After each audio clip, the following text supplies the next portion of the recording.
designed for young researchers, but I can still see that there are few more experienced researchers has also joined.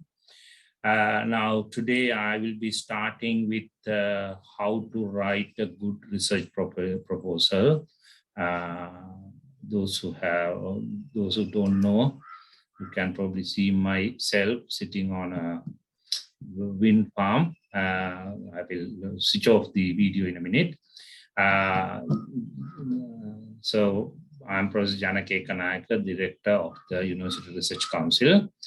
Followed by my presentation, Professor Parakram Karunaratne from Department of Zoology, who was the former Deputy Vice Chancellor, will talk about the managing your research grants. He will talk about various aspects. Then we have Mr. Jayakodi, who used to be the Senior Assistant Bursar responsible for research, who will talk about the procurement and budget management, followed by a discussion forum, which will be attended by all the resource persons, Professor Rupika Rajakarna, Professor Ruan Jaisingh, and Professor Fasia Asam. Straight away go into my presentation. So I'll be talking about how to write a good research proposal.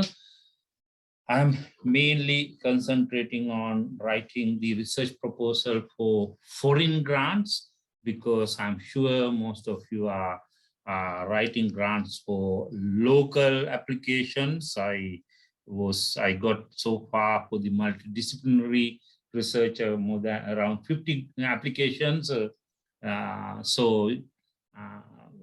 is, I'm sure, is like you are having practice of writing these kind of research grants, but I'll be mainly concentrating on what foreign granting bodies look for and how we should align our grants for that. So my topic is start with the funding cycle, assessment method, and I'll go on to a few more topics as I go. Now, one thing about the skilled established researcher is they don't give up. They keep on applying for research grants. You may not get your first grant, but at some point, if when you write more, you will learn how to write better research proposal, and your chances are keep on increasing. Now, it's very hard because the amount of application one would receive, a research body granting body will receive, is much higher than what they could support. For example, as I told you, we got 50 multidisciplinary grant application, but we can only fund 7. So we need to be truly excellent. Even very good may not work. I will show you how these things distinguished, but they should be based on the scientific excellence, strategic relevance, economic, social, and knowledge impact, timeliness and promise, value for money, staff training potential, industrial and stakeholder relevance. So your application should carry these points precisely, but more or less aligned with the evaluation criteria a particular granting body will look for. Now, this is the funding cycle. You write a proposal, you develop your proposal with your colleagues, you then submit your proposal, and there is the funding body has a group which will check the eligibility, whether the proposal meet the basic criteria. For example, many granting bodies gives you a theme, and if your proposal is not aligned with the theme, of course you will your chances for going beyond this point is remote. So you need to be very much aligned with the theme. Then they appoint what we call the introducing members. They are the people who look after your proposal right through the cycle.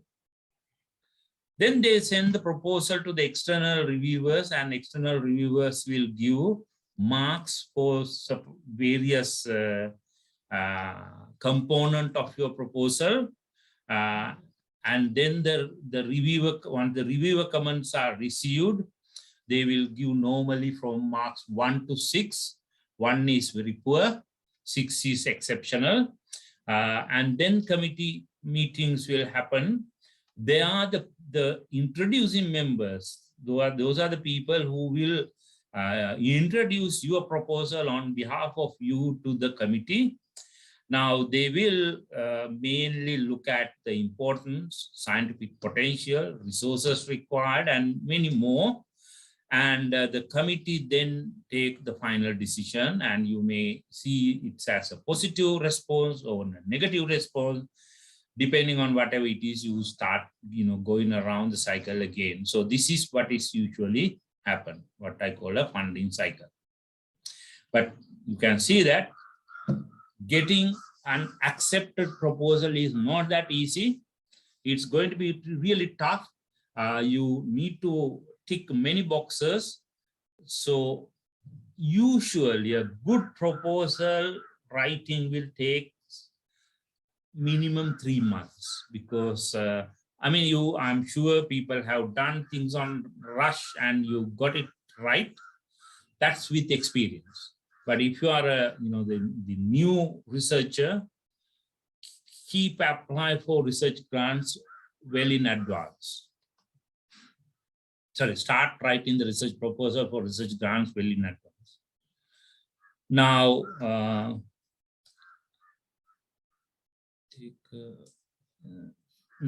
as I told you, that demonstrating the alignment to their requirement is a must. The funders may have multiple committees to assess projects. Now, so that is where you need to be very careful. You are sending the proposal to the right, right team. If you look at the Horizon Europe, there are so many. So if you do a mistake, your proposal will be rejected at the very first instance. Describe the strategic priorities of the funder and how you align with their objectives. Now, for the second point, it is very important that you use the funders' terminology and phrasing. They are keywords. They are well tuned to their keywords or the terminology. So we must be pretty much go along with their words, and that will make them easy to find the peer review, the committee. For example, this is a proposal, winning proposal that we submitted. This involves 3 faculties. Now the funders' wording were on your left-hand side. Those responses are gender responsive and are culturally appropriate, community specific, and based on local needs and context. That was the funders' words. And on our proposal, right on the title, we had these words: socio-economic impact to women, because they are talk about the gender, children, now and underprivileged youth. So culturally appropriate, community specific, and based on local needs and context, because for underprivileged groups, the socio-economic impact is very different to, like for example, that today we have 10 hours of power cut, whereas, the ministers will not have any power cut. So that's, that's the way it has impacting different people. So you need to be very carefully align your proposal right from the title, from the objectives, and everything should be aligned to their words. Now let's look at what is an exceptional proposal. If it is an exceptional proposal, of course, you are 100% guaranteed that you will get funding. Now, the work should be at the leading edge internationally, not, I mean, when it goes to international grant, they will look for whether your work is at the leading edge. And you need to, this is a very important criteria. People will not sometimes bother, addresses all of the assessment criteria and meets the majority of them to an exceptional level. I will show you an example where I submitted an application and which fails, where we got it wrong, and likely to have a significant impact on the field. That's an exceptional criteria. If it is an excellent, again, the chances for funding is high. The work that is of high international standard, addresses and meets the majority of the assessment criteria to a very high level, will answer important questions in the field. Now then go to the next level, which is a very good proposal. If the funding body has a lot of funding, there is a chance for you to get funding. But again, as I said, these lines are very fine. Work that is internationally competitive, meets the majority of assessment criteria to a high level, will advance the field. Now, below this, the chances are very remote. Even a good proposal, work that has merit, meets the majority of the assessment criteria to an adequate level, likely to advance the field, the chances are very low. And of course, then comes to the unfundable. If it is non-competitive, work that is potentially of some merit, but not really good, meets some assessment criteria to an adequate level, unlikely to advance the field significantly, the chances are very low. And if it is less than 2, of course, you will never get funding. That is work that is of no significant merit, flawed, or duplicative of other research. Remember, this is a very important thing. People look at other research and do some slightly modification. You may say that, the people have worked on the impact of COVID containment strategies to India. In this proposal, we are looking at how they affect the Sri Lankan population. Now, you can clearly, for the funding body like a European Union, compare, trying to do something for Sri Lanka while somebody has done India is absolutely no use. If you are trying to highlight something, 2 countries like USA and Sri Lanka and show that there is a huge difference of the way they publish data, the way they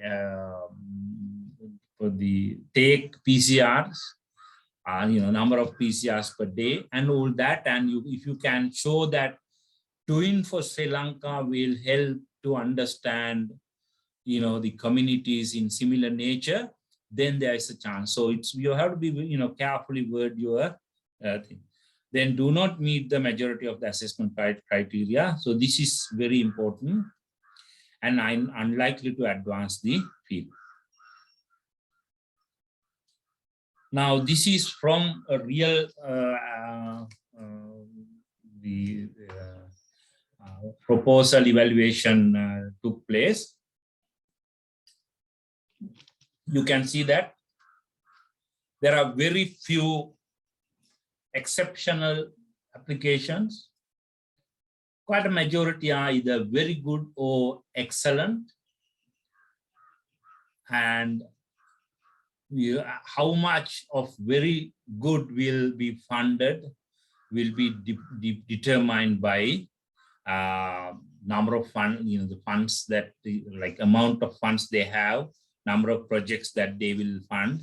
And there are many factors. So remember, little mistakes, little things can quickly add up to push a project below the funding line. So you need to be extremely careful when you are writing a proposal. Every single point, like, like there is, I mean, I will show you later on. We did a proposal on the first 50% of the proposal, we put a lot of effort. Then time became a constraint. So we were kind of pushing against the time. So our proposal towards the end wasn't that good. That's why I said the time is important.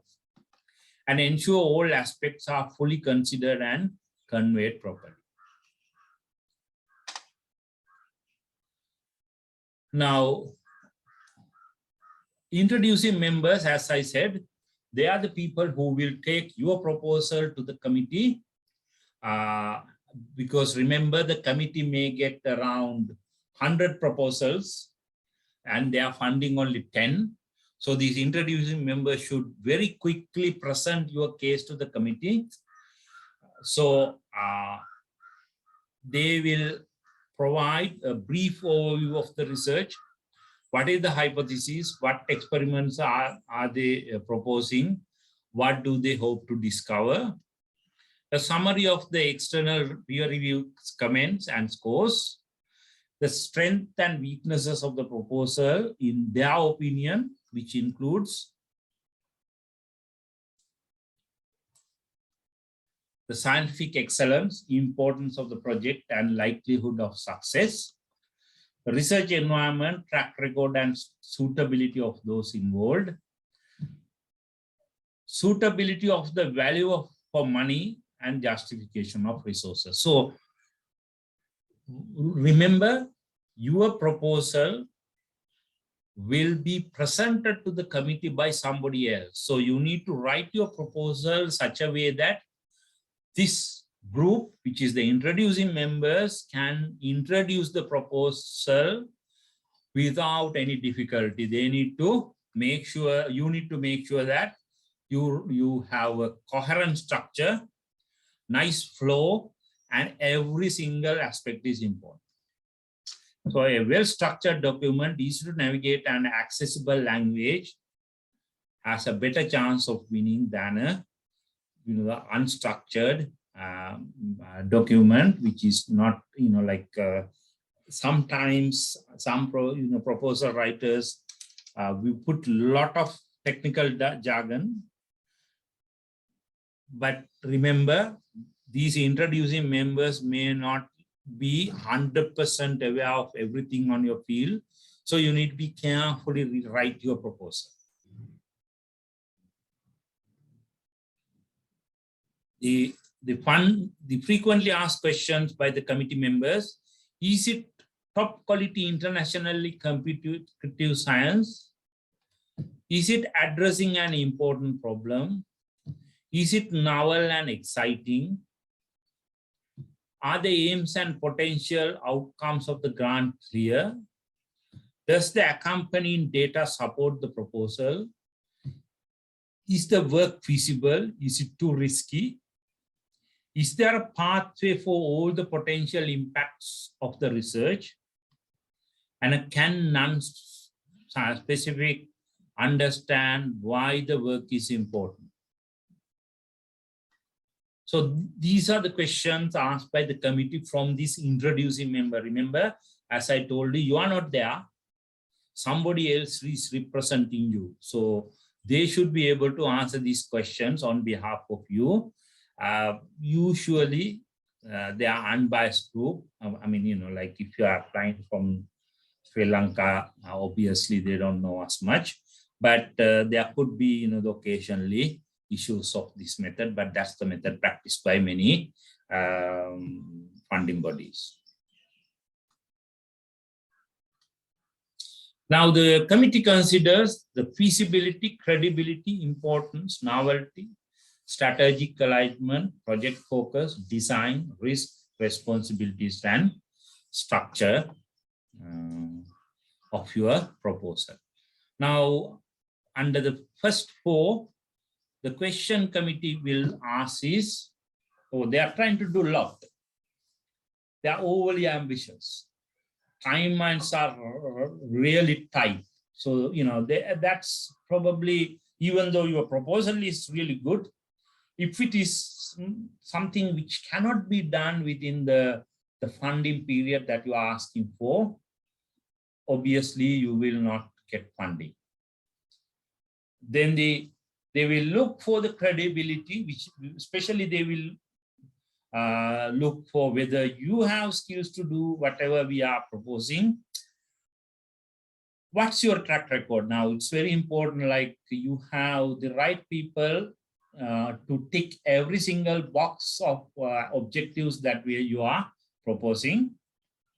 Do they have right team? So this is where like people put a lot of, like that's the kind of Sri Lankan tendency. We like try to put a lot of friends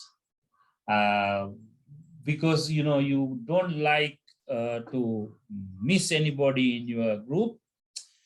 But for the funder, this is like duplication of the people, because if they are going to give, say, certain facilities for a particular researcher in your group, why should they duplicate the same thing? That is the way they look at it.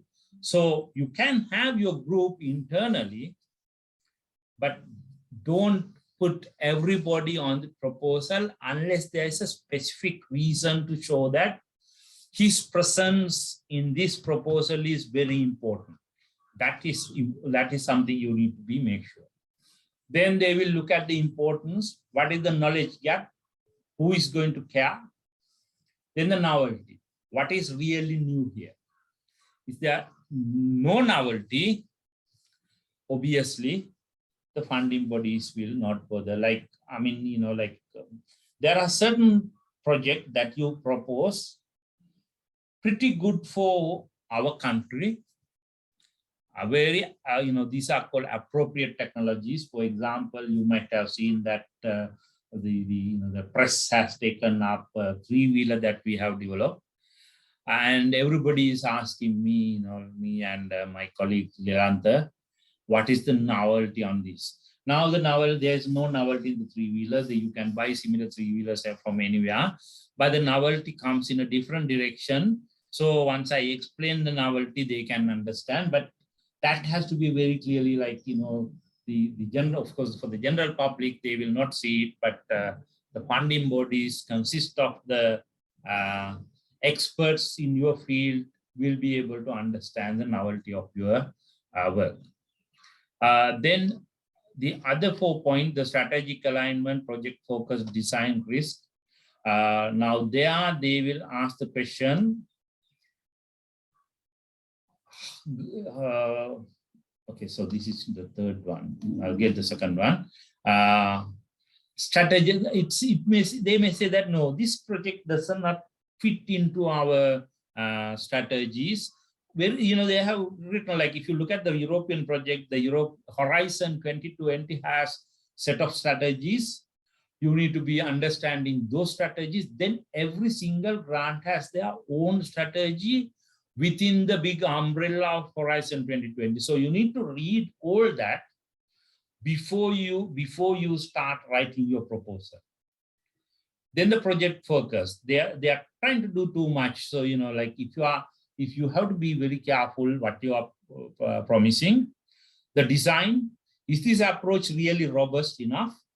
The risk, they may say there is a high risk chance of failure of this part.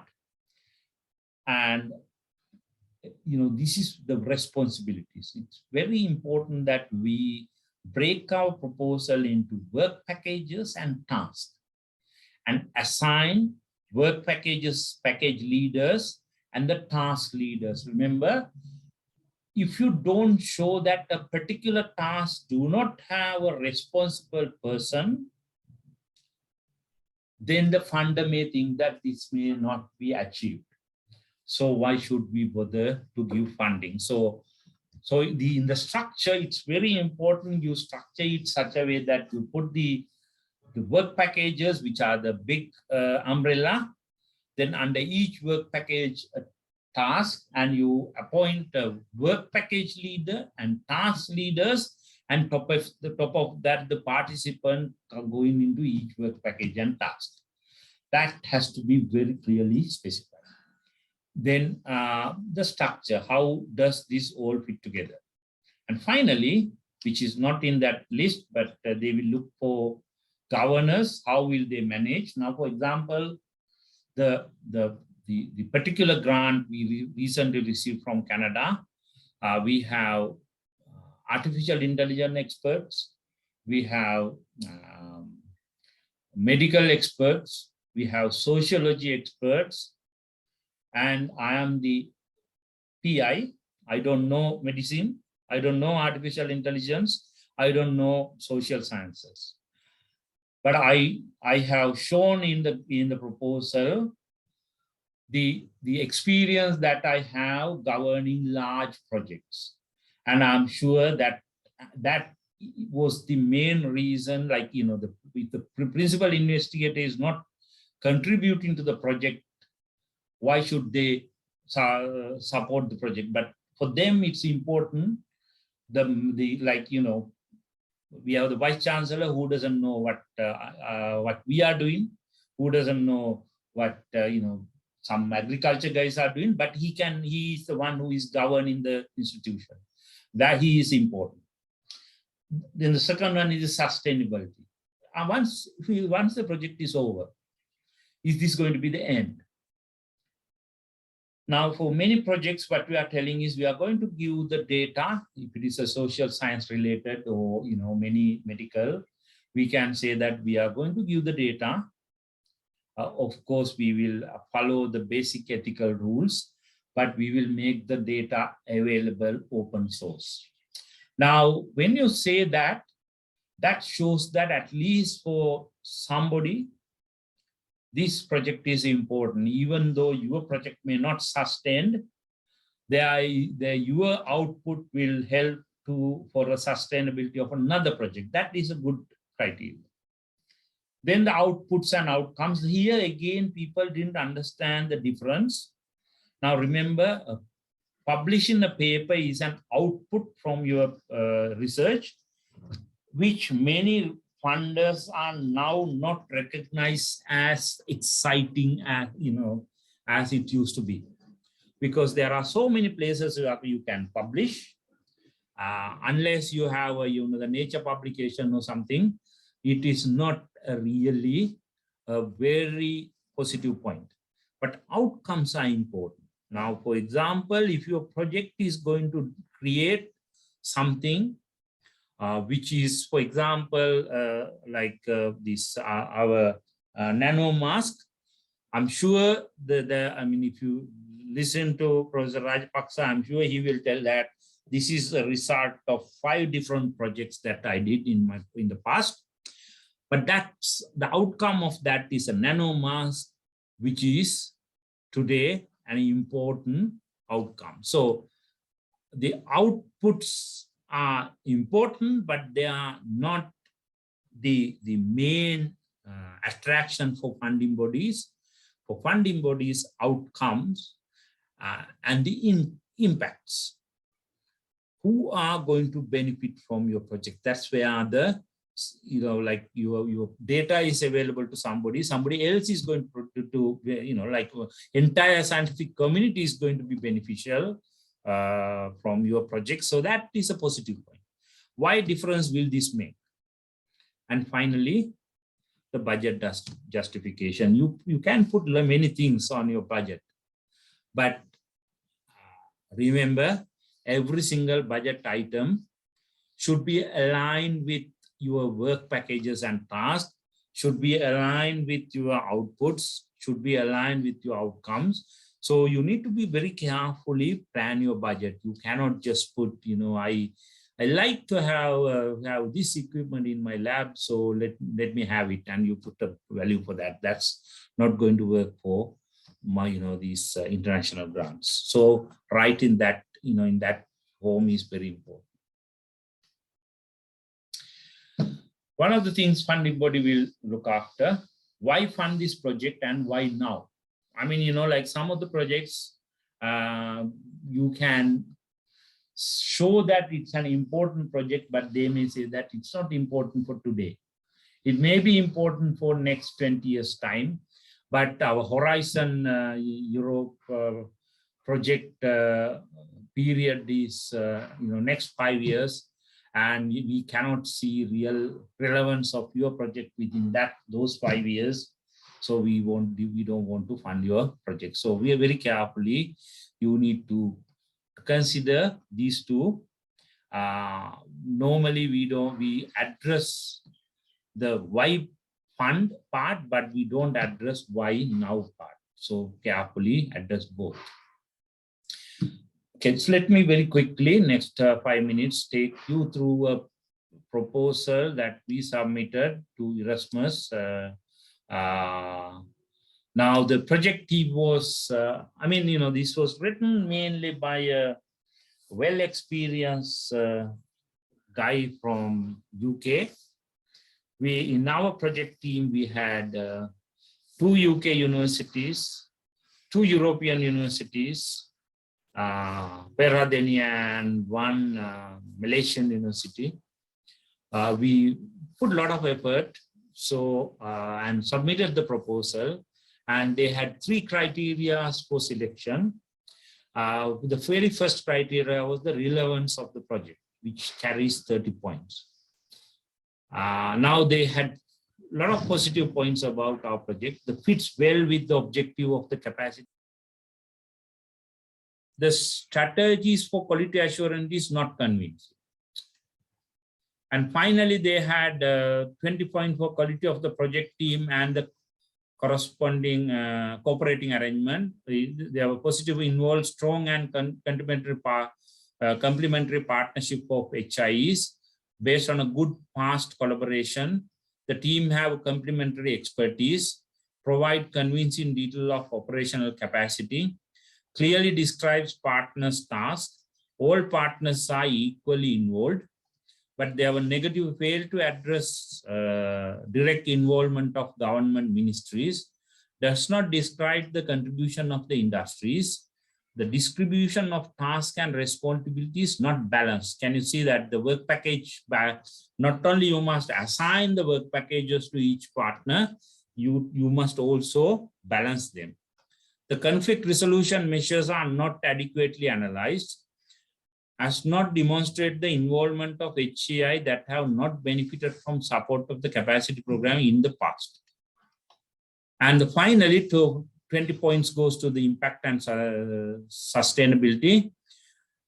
The benefits of the newly set up teaching space and trained staff on new active learning approach are sufficiently elaborated, likely to have a substantial impact, at least at an individual staff level. But the negative points are not convincingly demonstrate a substantial impact on the capabilities of the participating universities. Not enough concrete detail concerning the curricula, fails to provide clear strategy for integrating new technologies, insufficient detail on multiply effects, qualitative incubators after the EU finding are ambitious, and the sustainability strategy is not adequately presented.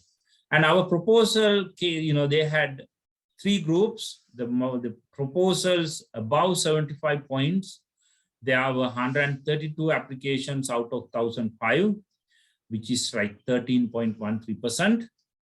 Application of good quality, which is between 60 and 75, there were 539 applications, and application of weak quality 334 applications. And you can see that ours were in group 2, and only 32 out of 539 was selected for funding. So this is where I was trying to show that you need to either come into group 1 or the top tier of group 2.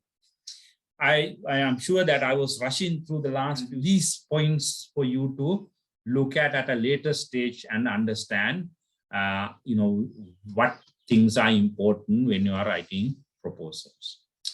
So I will stop there. Professor Parakrama was the Deputy Vice Chancellor So he has enormous knowledge on all these aspects, and he's one of the good researchers and the former Director General of National Institute of Fundamental Studies. So over to you, Professor Karunaratne. I'm sure you will give a... Yeah, thank you very much, Professor Janaka. I hope my voice is clear and also you can see my screen. So this is best practices to manage your research grant. So actually, Professor Janaka was speaking about how to apply, how to make a good application for research grants. So there are various funding bodies, but I'm going to mainly concentrate on university research grants. That is what actually I was told also.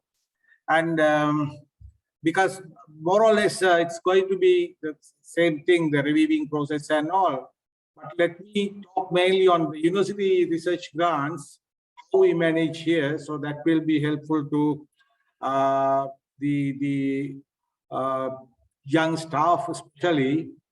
So we have a Senate Research Committee here. Senate Research Committee composition is the Vice Chancellor is there, and all the deans are there. And from each faculty, one member is there as a faculty representative to SRC, and the librarian and chairpersons of faculty research committees, and director, University Research Council, and SAB Research and AR Council, and academic.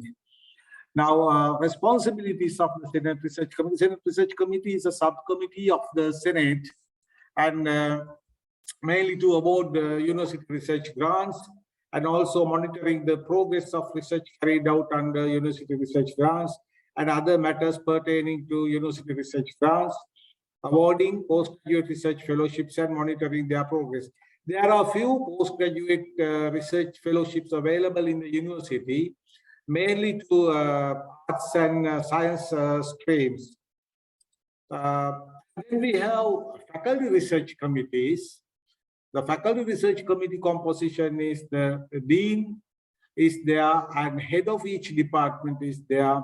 And if there is a faculty higher degree committee, then the chairperson is there, and the faculty representative to the Senate Research Committee is there, and 5 academic staff members appointed by the faculty board, and also 2 outside members appointed by the faculty board.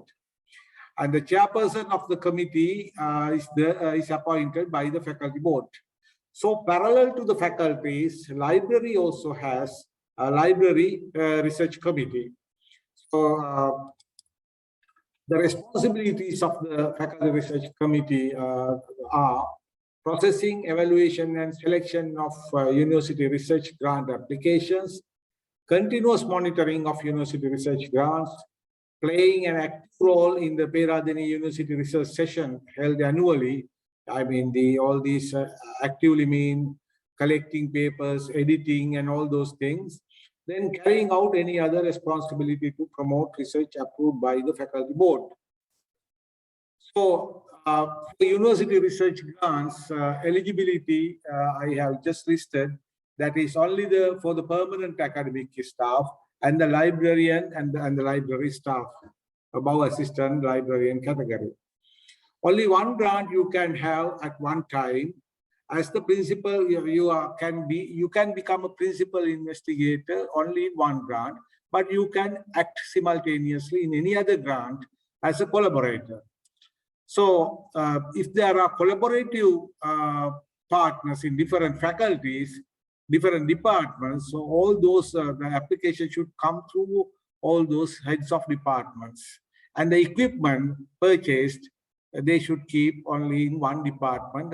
They have to mention where they are going to keep those equipments. And there are 1-year grants and 2-year research grants. Actually, the university gives research grants only for 1 year, and so if you want to extend that the period without changing the total budget, you can do so, because at the end, if you feel at the end of the first year that you could not finish, and you can give fair justification for your extension, of course you can write to the Senate Research Committee and request an extension. We give usually 6-month extensions, so 6 months and another 6 months we give, and sometimes we give third extensions as well. So that is so that's a fair amount of time actually if you really meet difficulties to complete them in 1 year. So, but then here the important thing is you can't ask for any additional funding for or you can, although you can extend it, but you can't ask for additional funding. Here research grants is that we don't give research grants for 2 years, only it is given for 1 year. But you can, as a continuing grant, you can say this is a continuing grant and you can apply again. And so you have to make a fresh application for the second year or the second part of that grant. But again, that part, it is not guaranteed that you get that, because that is going to be depend on the availability of funds and how competitive the following year the things are. So it is not guaranteed. It's 2-year grants, but anyway, 1-year grant you can take when without changing the total budget, you can ask for extension. Now, for this is just to chart how the university divides money it is getting. For example, for the year 2019, University Grant Commission allocated to University of Peradeniya 27 million rupees for research. So what we do what the SRC does is, this is the all agreed mechanism is there, 50% equal distribution among all the faculties and the library. So this is the 50% distribution you can see. So 13,500,000 is divided among the 10 groups here equally, and then the balance 50% is divided according to the number of permanent academic staff. Only the filled cadre position, so that is only the number filled, not according to the actual cadre, but only the filled cadre positions we take. So that that is how the research money is divided among the faculties and the library. Then the SRC, the faculty, the deans are there in the SRC. So deans are informed that this much is allocated to your faculty, and then what they do, then the deans advertise this to the academic staff of that particular faculty, and then the grant forms are application forms are available in the university website or as printed copies from the academic and establishment branch. So you have to submit these applications, completed applications to the dean, and dean shall forward all the applications to the faculty research committee. Now the faculty research committee, once they get your applications, they send it to 2 reviewers, preferably from outside the university, and then they can, according to the comments of the reviewers and also according to the importance, national importance of the research projects, faculty research committee prioritize the research proposals. So low priority will be given to those who have not been punctual in submitting their progress reports or final reports in previous occasions. Actually, here it is considered only for the previous 3 years. So it's not going to be a punishment forever, but 3 years it is considered. So also the people who have taken the grant and then cancelled it after accepting, right? And therefore them, and also who has been subjected to any punishment in relation to any research grants or any misappropriation of government funds, again, they are not eligible to apply for grants for 3 years. So a faculty research committee select the list of applications, their selection, and they send it to the in the priority order to the SRC with the reserve list. And then SRC shall decide on the final list. And the effective date is determined by the SRC or by the Vice Chancellor. So this is the procedure, how you get the university research grant. And then you have to accept it. There's a form that you have to sign and accept it. Then you sign an agreement, and then you can ask for money. You can start the grant. So you have to remember that all the correspondence with SRC or Senate Research Council or with the Vice Chancellor regarding research projects shall be channeled through head and chairman of Faculty Research Committee and the Dean. So head FRC and Dean. However, all correspondence with regard to purchasing or withdrawal of cash advance shall be channeled through the head and Dean to senior assistant bursar or assistant bursar in the accounts branch. So for that money matter, you can directly send it through the head and Dean to SAB there.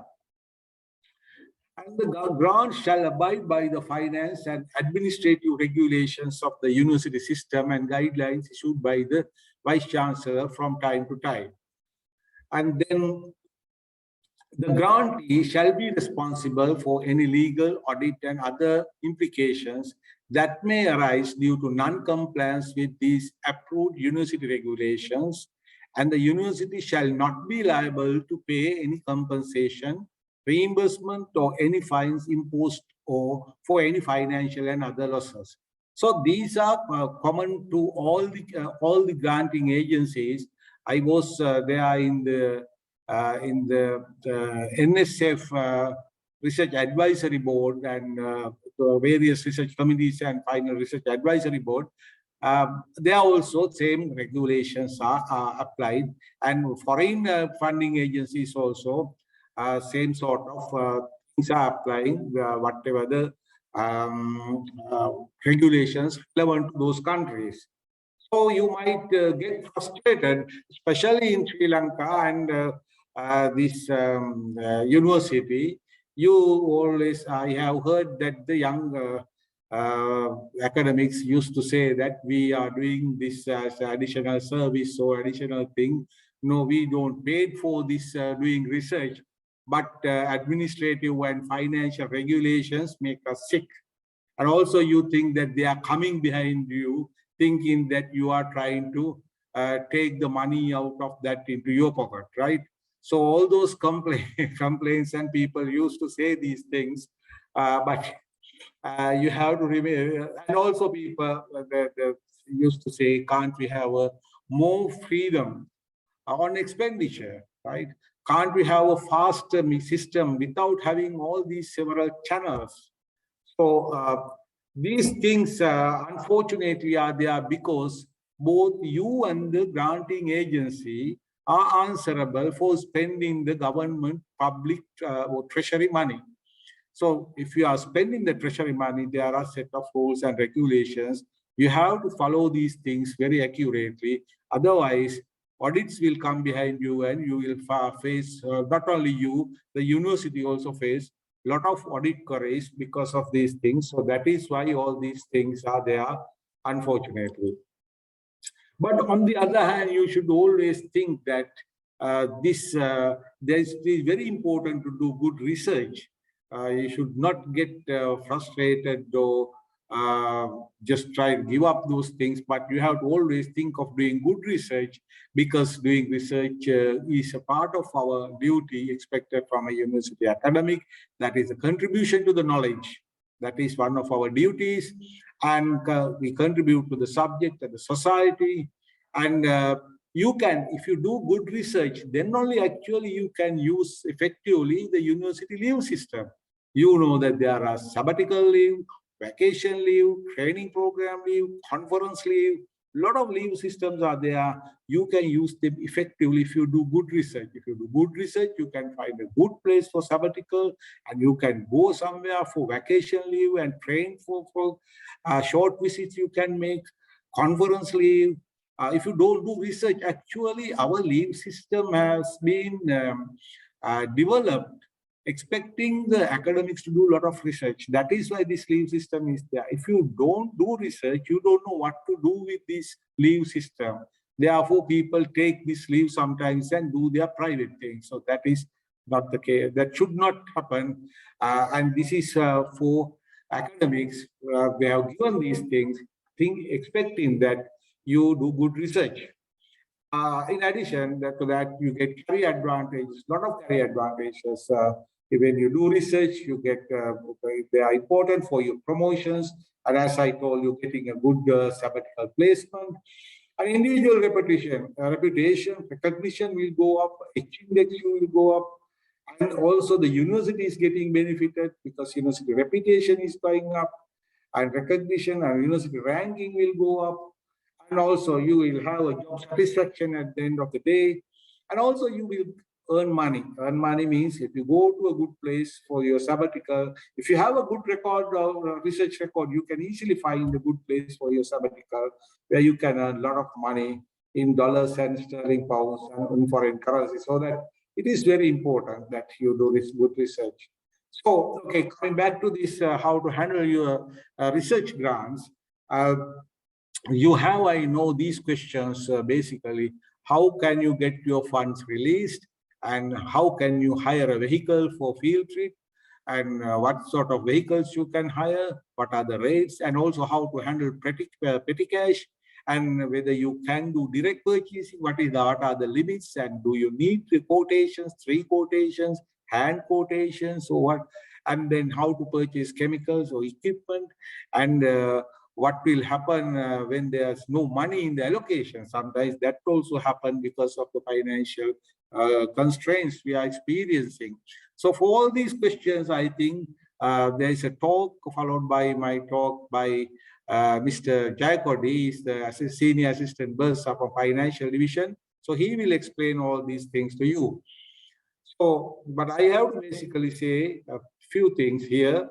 Funds cannot be used for research assistant or any other personal salaries. To pay personal salaries, you can't use. But you can get the services, various services, secretarial service or the laboratory assistants or the field assistants on casual basis, daily basis.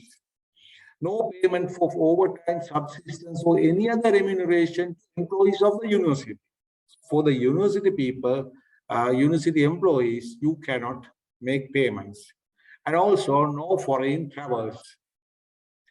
So all equipment purchased shall be entered in the permanent inventory book of the department. So you have to inventorize those things, and also grantee shall, it is a good thing to maintain inventory of your own, so that maintain a subsidiary inventory for each research project, giving details of all items purchased from the grant, and also to maintain a record of all cash transactions. So you have to maintain, if you get the grant, university grant, you have to maintain in your private personal level all these things. So to tell you one thing, actually, I maintained a university grant, a very, very old one, about 20 years back, I think. But after 5 years, I got a big audit query that I have not settled. But I had that filed for my personal thing in the cupboard. After maybe 10 years, they suddenly came and told me, or in audits, that you have not completed this one and you have not settled all the bills. So luckily I had that time. So I showed them everything, so that it is very important you keep your own copy of all these things. And if the grant you obtain any outside funds for the same research project, you have to immediately inform the faculty research committee and the Senate Research Committee. We request the revision of budgetary allocation shall be subjected to approval. If you want to keep in the same budget, but if you want to change the categories, you can do so. But you have to get the permission from the Senate Research Committee. You have to write through the Research Committee, but when you write, you have to show very clearly this picture. This is the format the SRC expects. So you have to tell the current budget table and revised budget table. You see, this grantee wants to transfer 100,000 from traveling to equipment. Yes, and then revised budget is this, and then you can make the request from the SRC. SRC will definitely allow this sort of inter-category transfers, right? So that is not a problem, but you have to very clearly show these both tables. It is so very clear for everybody. Otherwise, they have to go back to your files, and that is very troublesome. This is the best way. So all the members will get the copy of this so that they can easily agree to on this one. Right, now after starting the grant, you want to remove a collaborator, or you want to keep away from this grant, and you can't work it if you feel that, then this problem sometimes come. So if any collaborator wishes to relieve him or herself from all responsibilities under the grant, or where the principal chief grantee find it difficult to work with the collaborator and wish to replace or remove him or her from all responsibilities under the grant, the request should be made giving justifiable reasons. And then this request should be given to the dean, and the dean will give it to FRC, Faculty Research Committee, to investigate and submit a report. Then once the dean gets the report, he shall forward the report to the SRC, and the SRC will decide what to do on that, but they will make it a very fair decision. And also, if they allow the grantee, whoever requested to be away from the grant or to remove a person, but still, if they think that that person has done a part of that grant, then SRC will again decide how to give the credit to that part to that particular person, whether he should be given what recognition should be given to that collaborator, right? So all those things will be decided by the SRC, but you can make a request and do this. Then sometimes for the grantees, this happens. They get some 3-month or 6-month or sabbatical place while they are doing the grant. So then what to do? A grantee who intends to be on leave can allow the work to be continued by a co-researcher, or temporarily hand over the grant to another academic staff member before going on leave. You can go on leave. But you can, before you leave, you have to tell the SRC that you are going to be away on leave, and this co-researcher is the main he will become the major person to handle this grant, or else you can appoint another completely separate different person to hand over the grant. But then you are going to be responsible. It shall be the responsibility for the grantee to reimburse any loss caused by the university due to the non-availability of the grantee or due to any unsatisfactory arrangements made. The grantee should take the responsibility of submitting half-yearly progress reports, final reports in time under those circumstances. If no money is spent and needs to discontinue, whether you want to go abroad or whatever, for whatever reason, you accepted the grant, but you find it difficult and no money is spent, then you should inform immediately to the Senate Research Committee about your situation, and you can discontinue the grant. But that is going to make a black mark on you, but that can be done. And then each grant shall submit half-yearly progress reports after a 6-month and a 12-month period. These shall be evaluated by the FRC or a reviewer appointed by the FRC and forward its observations. So the progress reports in every 6 months you have to submit. It is a must. So these progress reports will basically be evaluated by FRC, Faculty Research Committees.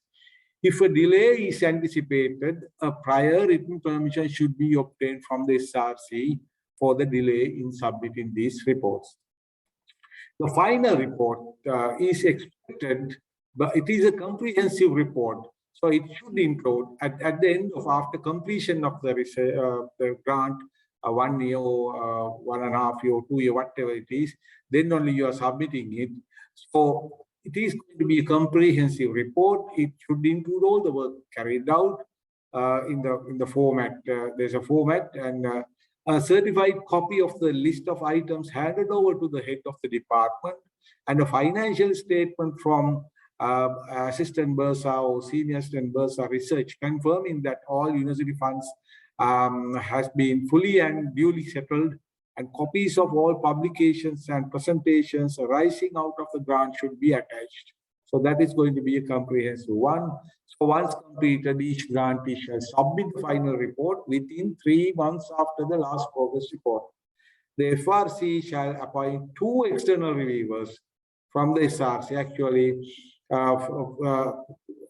the final report will get from among a panel of 3 names recommended by the Faculty Research Committee. Recommend 3 names to evaluate, and out of those 3, the SRC will pick up 2 names and then send the final report for evaluation. Along with the final report, copy of the original application will also be sent so that the reviewer can check to what extent the proposed study has been completed. So they will say accepted or accepted with minor corrections or accepted with major corrections or rejected.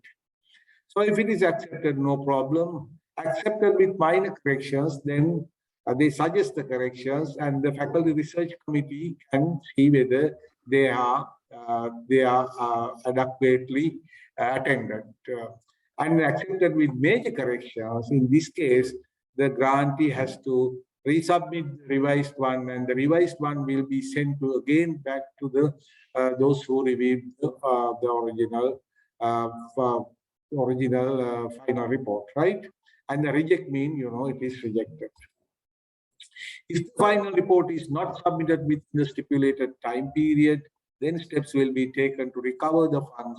So the grant that means you have not finished the grant properly, so that the university is compelled to recover that money from your salary or from your, if you are close to retirement, then from your provident fund. So it is the university is going to recover that money. So it is mandatory for all grantees to present the findings arising out of their research projects at the Peradeniya University Research Session. That is again a mandatory condition that you have to present your university research grant work in the IPAS. Once the project is completed, all items, including unused consumables, should be handed over to the respective department. Books, journals shall be handed over to the faculty library. So if the grantee leaves the university without settling the advances taken by him or her from the research grant, this is very important. Some people think that this is not very important to settle final things, and if you publish something, that is the most important thing. No, you have to settle all these things. All these things otherwise will come behind you, and finally you will be caught when you try to clear your provident fund, right? And additional money also you may have to pay. So if the grantee has not properly handed the all items purchased under the grant to the head of the department, that is another thing. They have to hand it over properly. If any items purchased under the grant are found to be lost, missing, or damaged owing to the negligence, then again you are responsible. The cost of such losses and damages sustained to the university shall be recovered from you or the provident fund. So this is again one of few more. I have few more slides. If a grantee has violated any of the terms and conditions governing the award of university regulation, university research grants, due to leave of absence, negligence, involved in financial mismanagement, waste of the allocated research funds, or unsatisfactory execution of the award, any other form of misappropriation of the research funds. So what happened? Vice Chancellor can appoint a committee, 3-member committee to investigate into this one, and Vice Chancellors shall submit the report to the SRC and to the Senate, and also the Vice Chancellor shall submit this observation recommendation to the University Council where applicable for the recovery of the full or any part of the funds allocated to the grantee together with any penalty. Any other penalty they can impose on interest or other charges, and also for appropriate disciplinary action. So this is going to be very serious. So you have to take all these things seriously. I know that you are getting not a big amount, a small amount, but the rules and regulations are very strict. So the best practices, these are common to any grant, university research grant or any foreign grant. Follow the proper financial guidelines. And if you want to make any change to the original plan, inform them immediately to the funding agency. And progress reports, please submit them on time. So that is another important thing. Then the final report also give on time. In case of university research grants, it is within 3 months in correct format with all the relevant documents. So financial SAB document to say that you have fully completed and everything is settled, and from the head of the department to say that all the items are inventorized, all the equipment and those things. From the library maybe to have you handed over everything, and make sure that you make a presentation in the IPERS. And so I have to acknowledge Mr. Manjula Vijayasundara. He is the Senior Assistant Registrar, Academic and Council Division, because he's the Secretary of the Senate Research Committee. Thank you, Professor Parakram, for that informative session. I'm sure you will stay with us for the Q&A. People still asking some questions. Yes. I'm copying them. Yeah, I will stay. Yeah. Okay, thank you. So our next speaker is Mr. Jayakodi, who was he's a senior assistant Bursa, who was the senior assistant Bursa responsible for research until very recently. So let me hand over the mic to Jayakodi. Ms. Jayakodi. Thank you, Professor Janaka. Good morning to all participants and all resource persons here. Actually, since this procurement and budget management is a very vast area, myself and Professor Parakram Karunaratne and Professor Rupika Karunaratne Rajakaruna, we had a discussion and we have extracted certain areas which we feel is important for you all to when managing your research grants. So the areas we have extracted is preparation of budgets and submission of final expenditure report on completion of grants and hiring of vehicles for research grant activities, purchase of equipment or chemicals, granting of advances, payment for field or laboratory assistance, procedure to be followed in mobilizing foreign funded projects or grants, because various new regulations were introduced by various authorities in the recent past related to foreign grants. So in this short presentation, I am going to cover all these things. I'll start with a brief on preparation of budgets and submission of final expenditure report on completion of the grant. Actually, you have to prepare a budget giving clear expenditure line. So in the research grant application, you can see if you go to the university website, all these documents are there in the university website. If you go to the home page and go to the downloads here, and you have to click on this 4-star button, then you can find out all the regulations applicable for university research grants. And you can see here regulations governing the university research grants,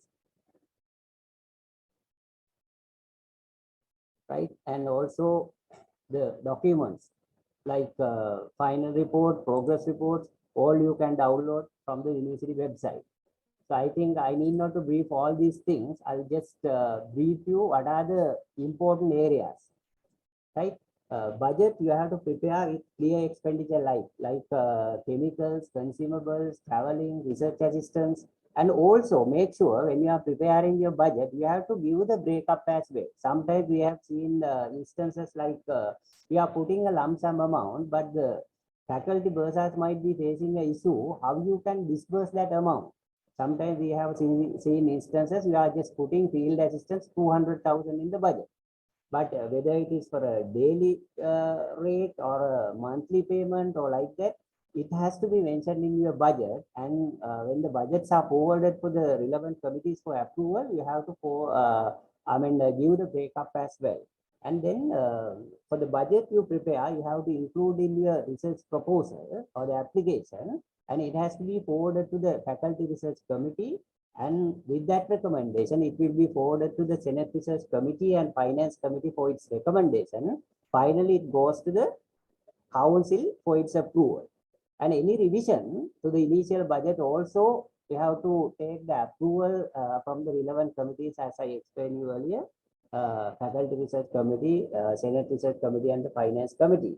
And I have to give you an advice here, because we have seen instances, because if you see the kind of approval that we have to take for even for revision of budgets, you have to, certain approvals you have to take, and it takes minimum of 3 months, right? Because it depends on the dates the committees are scheduled.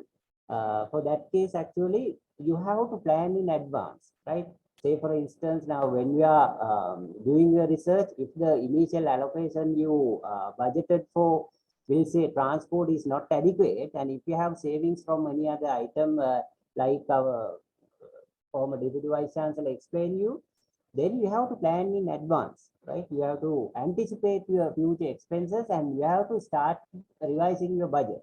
Then without any issue, you can take the approval. So in rare occasions, we will take covering approval from the Vice Chancellor and give you the approval to proceed with the activity. But my advice, you have to always be with the budget and update yourself and plan in advance, right?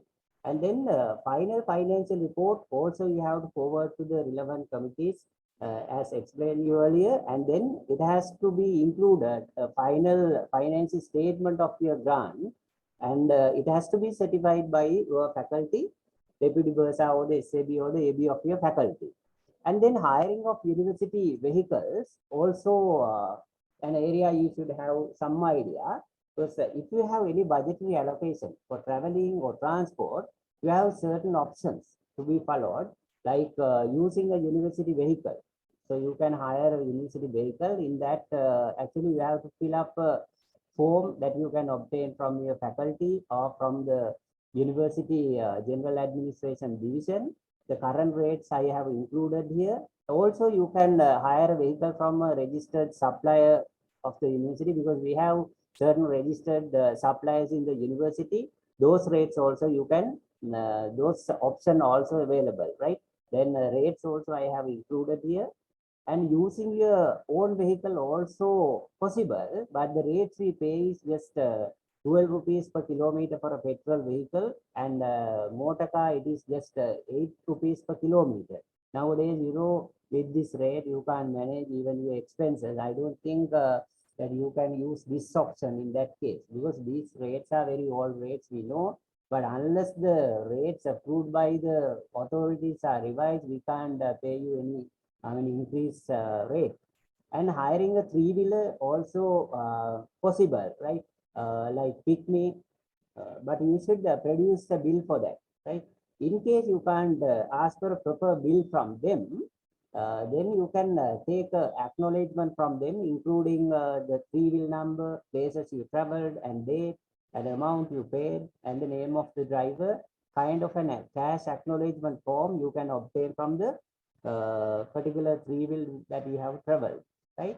And then purchase of equipment and chemicals from the grant funds. I have included a diagram here, or a flow chart, where you can understand a little bit easy, I think, right? The process, actually, you have to start from the request, that the grantee should make a request to the faculty SAB, BB, or the AB. There you have to include the specification of the item or the chemical that you intend to purchase, not a detailed one. At least you have to include the type of instrument that you require, right? And then the head of the department should recommend that, and the dean of the faculty should approve that request. Certain faculties, I know that supplies committees are also functioning or established within the faculty. In that case, actually, you have to obtain the approval of the supplies committee as well, but only if it exceeds 50,000 only, you have to seek that supplies committee approval, right? Then the faculty bursa will see whether it is included in the annual procurement plan of the university.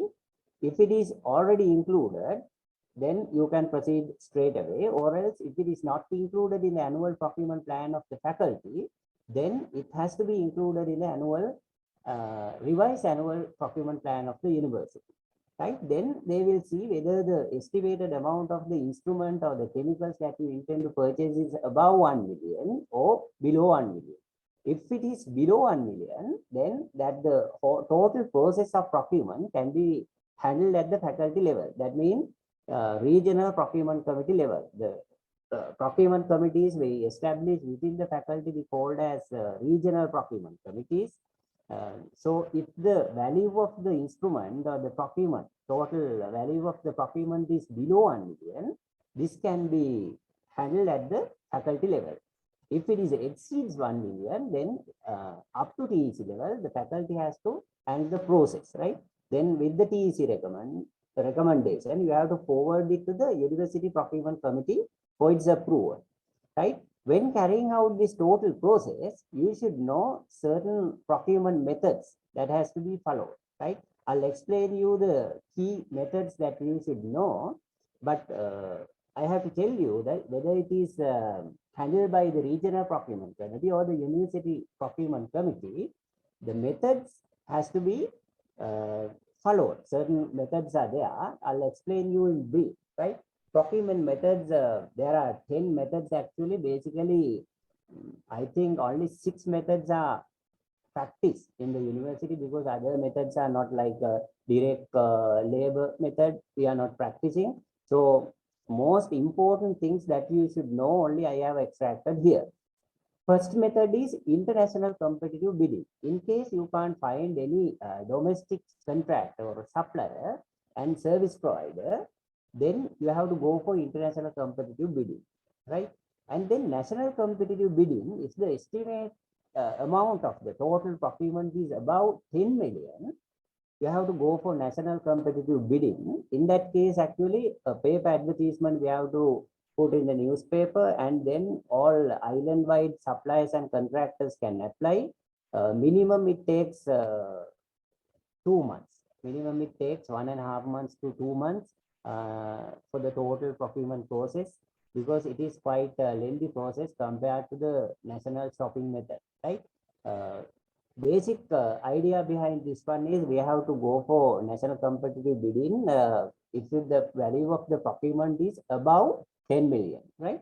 Then limited or restricted national or international bidding method also there, but we rarely practice this method because that we practice in rare occasions, like if a registered list of pre-selected list of national or international suppliers are there, like if I take an example, when we purchase a vehicle for a government organization, we practice this limited national bidding method because only registered few suppliers are there, like Toyota Lanka, maybe AMW, like only 3 or 4 suppliers are there. Then without going for national competitive bidding, we can go for limited national bidding, right? So with this, very rarely we apply this one. The most commonly applied method is the fourth one I am going to explain you, that is national shopping method, that below 10 million limits we can practice this one.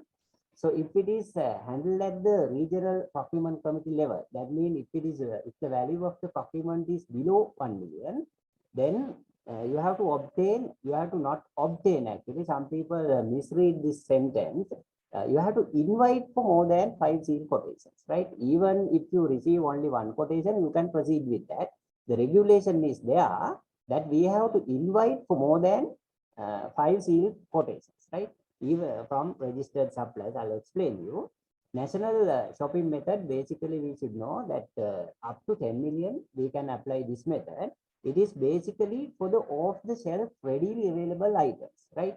Specifications are quite standard, like computers, maybe multimedia, or some other items like microscope, like that, right? Then off-the-shelf items, specifications are standard and small value, right? Works. Actually, this limit increased very recently up to 10 million. Earlier, we had 5 million. Before that, we had 2 million. Like that, with the increase of prices of goods and equipment, this limit also increased by the National Procurement Agency. So the recently increased amount is 10 million. Otherwise, this method we apply for small value works and services, right? Quotations shall be invited from registered suppliers. In every year, where the university register suppliers and vendors, or else you can also use yellow pages, suppliers registered in yellow pages and rainbow pages. The fifth method I'm going to explain you is direct contracting. This is also possible even in grants.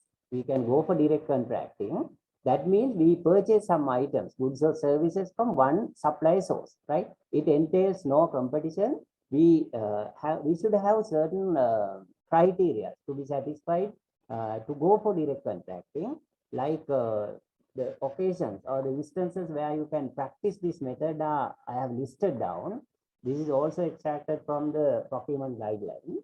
When the prices or rates are fixed pursuant to legislation like gas, fuel, this is fixed by the regulatory bodies, then we need not to take quotations, right? We need not to go for any other procurement method. We can go for direct contracting, right? Standardization of equipment for compatibility with existing equipment. For instance, for example, we'll take like you have a Sony camera, right? You need some lenses to be used with that camera. Then you have a compatibility issue to go for another brand, right? Then you can directly purchase it from CDs, right? And also like we'll take a photocopy machine. You have a photocopy machine and you are going to purchase a drum unit to be used or else feeder, right? Then you can go for a particular brand from the particular supply, right? And then proprietary things like software, textbooks, spare parts, defense items. Also, you can purchase without following other procurement methods. You can go for direct contracting. And the last one is this is also an occasion where you can practice this one. As a condition of a performance guarantee, you have to purchase it from a one supply source. Like we'll say, now we have already entered into a maintenance agreement with the particular supplier for a maintenance of an instrument, right? In that agreement, it is indicated that any repair or advancement to the instrument has to be done by the relevant supplier. Since we have already entered into that particular agreement, as a condition of that guarantee, we have to go for direct contract, right? So those are the methods that we have to apply. Then the other issue the people are having is whose approval we have to solve, right? Guideline clearly says if it is a direct contracting, according to the value of the procurement, we have to sort the approval. Like if it is below 1 million, then you can take the approval of the regional procurement committee, that is the procurement committee established within the faculty. If it is above 1 million, we have to seek the approval of the university procurement committee. Up to 250,000, the vice chancellor can approve if it satisfies the criteria I explained you, right? And repeat orders also a procurement method explained in the procurement guideline. Here also certain conditions you have to satisfy. One is you can if we have placed an order with a particular supplier and up to 50,000, up to 50% of that quantity, we can go for a repeat order. For example, we'll say now we have purchased 10 laptops, right? Now we need another 5 laptops. Then we can go for this repeat order. We can purchase additional 50% from that amount, right? And then other condition is not more than 6 months from the original purchase order has been lapsed, right? And then necessity of the requirement had not been seen earlier or was not seen earlier, right? This requirement for repurchase has come after the initial purchase order, right? And also it is not economical to follow the bidding procedure again, right? It is not economical. And then price of the goods have not been dropped since the original order, right? Appropriate procurement committee has no objection. These are the conditions that should be satisfied for us to practice this repeat order. That is also not that important for you all, but direct contracting and national shopping method, you should have a fair idea about it, right? So these are the two methods mostly we practice, right? And then payment for field or laboratory assistance. There also you should have adequate budgetary provisions in the grant, and rate should be indicated in the budget that you forward for approval, and you have to maintain attendance record. And if it is on monthly basis, then you should have a monthly progress report to be forwarded for payment, right? And granting of advances. This is also an area where you should have some idea about it. Actually, for special purposes, we grant advances maximum up to 100,000. Right? Earlier we had 50,000. Now it is increased up to 100,000 for the items that is indicated in your budgets. Right? This advance you can ask for items which is already included in your budget estimates. Right? If the advance is up to 50,000, you have to make a request by filling a standard format, prescribed format that is there on the web also. You can fill that application form, and you have to take the recommendation of the head of the department and approval of the dean of the faculty. Then you can take that advance, and up to 100,000, from 50,000 to 100,000, you have to make a request to the vice chancellor through the relevant DB, SAB or AB of the faculty with the recommendation of the head of the department and approval of the recommendation of the dean of the faculty. Recommendation of the dean of the faculty and head of the department through the DB, you have to make a request to the vice chancellor if the advance amount is 100,000, right? When you are making a request for advance, it has to be in the prescribed format, right? And estimate should be annexed to the advance form, right? You have to annex an estimate or for the items that you or the amount that you are going to spend. And research advances, if it is a research advance, has to be settled within 30 days. So some people misread this one also. If it is 30 days is the maximum, but if the particular event that you have obtained the advance is over or completed, then you have to immediately settle that.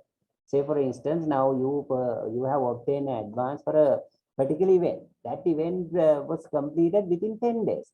Then without waiting the balance 20 days, you have to immediately settle that amount, right? Any remaining balances should be settled to the stock immediately, and the original receipt should be annexed to the settlement voucher. All bills must be certified by the grantee, right?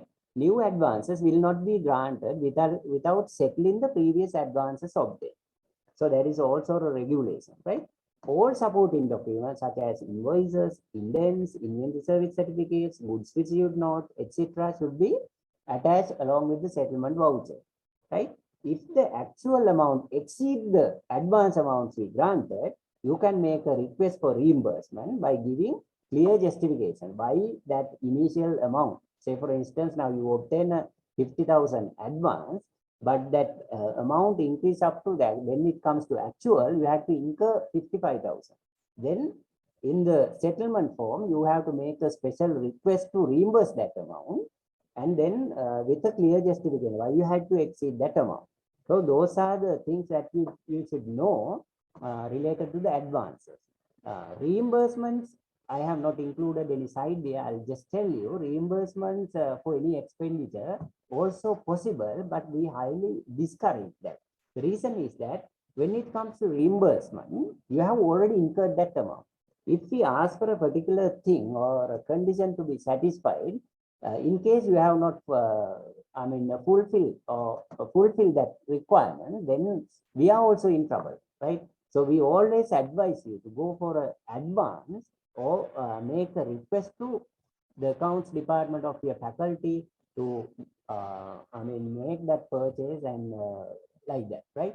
So granting advances, reimbursements also possible, but right? If it is a reimbursement, the same thing you have to follow. You have to give a reason and the bills and the payment. And if it is a reimbursement, if you have not followed the procurement methods I explained you, the accounts department will face a difficulty in reimbursing that amount. So that's why I'm advising you not to go for reimbursement, right? So those are the things that you should know under research grants related to the university research grants. I just thought to brief you about this foreign funded research grants and other projects. I know that you all are all having the potential of applying for foreign grants.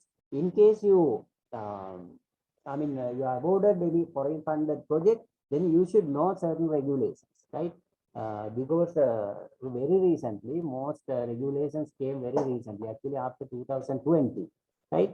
I'll explain you the procedure, laws, rules, and regulations in applying for a foreign grant and obtaining approval for the projects, approvals for the MOUs agreements, and how to receipt and transfer of funds, opening of bank accounts, preparation and obtaining approvals for project budgets, procurement of goods and services under foreign funded projects, inventory and fixed assets purchased through research grants, right? Auditing of project grant or project or grant accounts, submission of progress reports.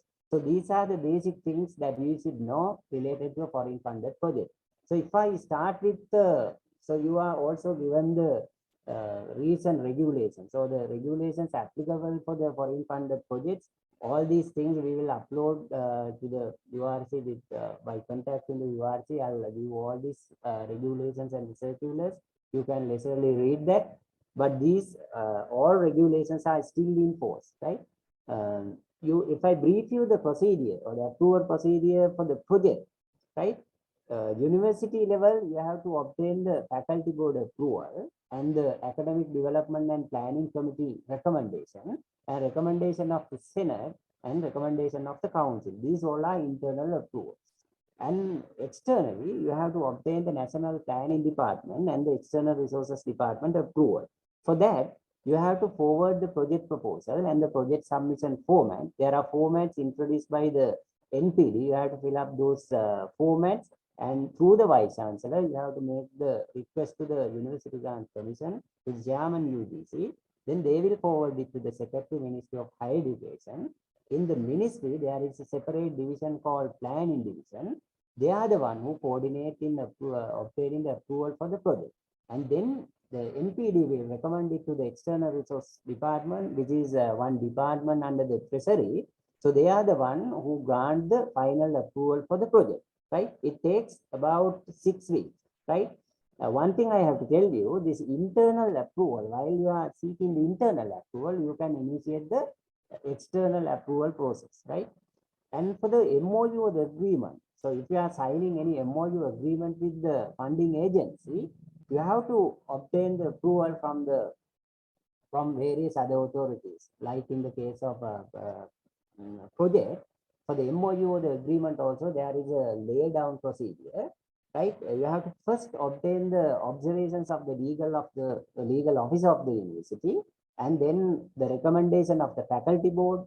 Like in the project case, you have to obtain the recommendation of the ADPC and the Senate and the council. All these are internal approvals, university level approvals. From the external approval, from the external authorities, we have to obtain the recommendation or the clearance from the foreign ministry and the Attorney General's Department and the Cabinet of Ministers. Irrespective of the amount, we are required to obtain the approvals from all these authorities, right?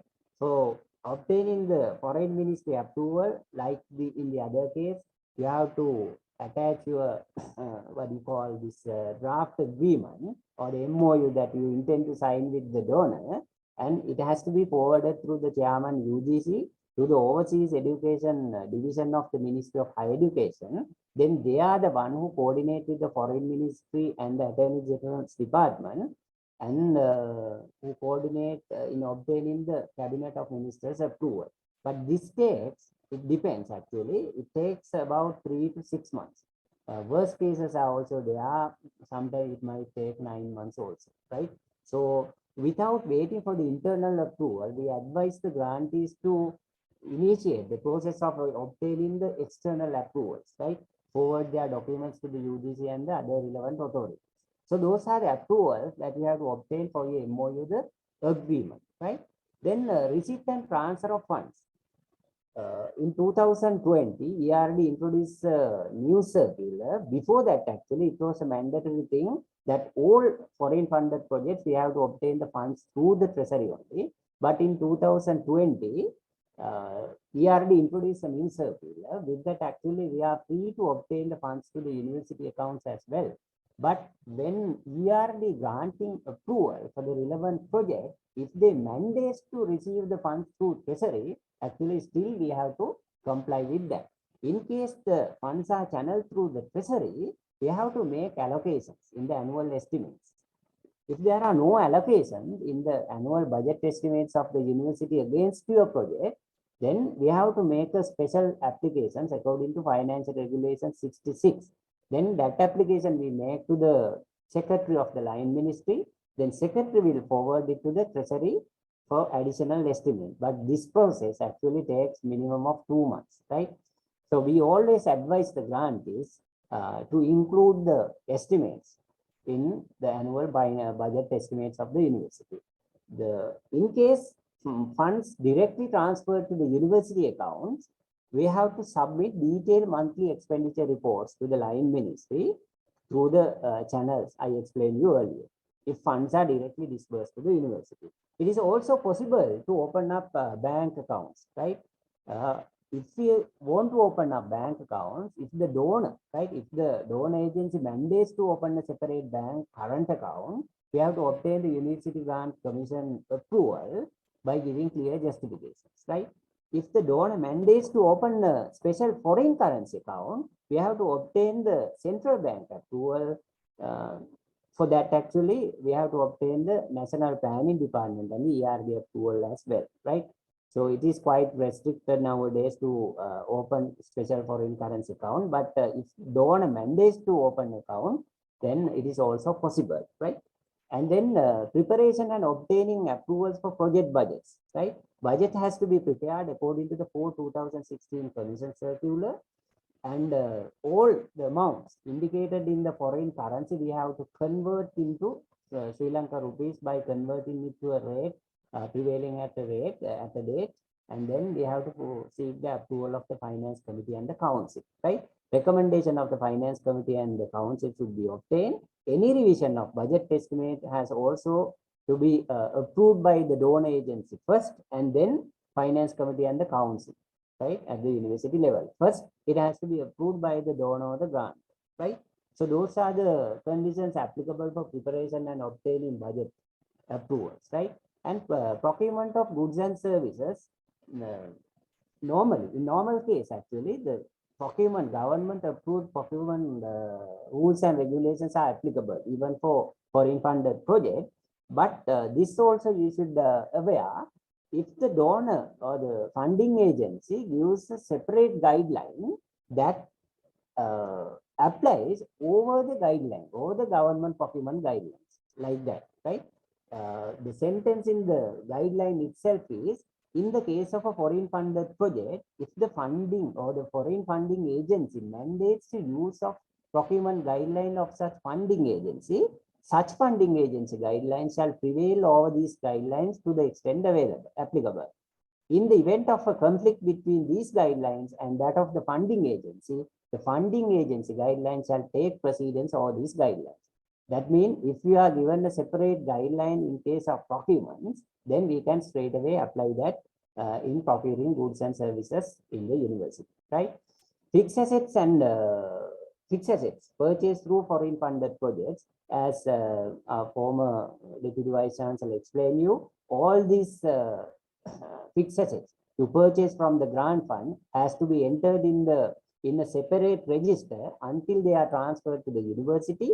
But when the grant is completed, if they permit us to take to the university inventories, then we have to transfer those inventory items to the university inventory register, right? On completion of the project, if the inventory item purchased under the project are handed over to the university, items entered in separate inventory books have to be transferred to the university inventory registers, right?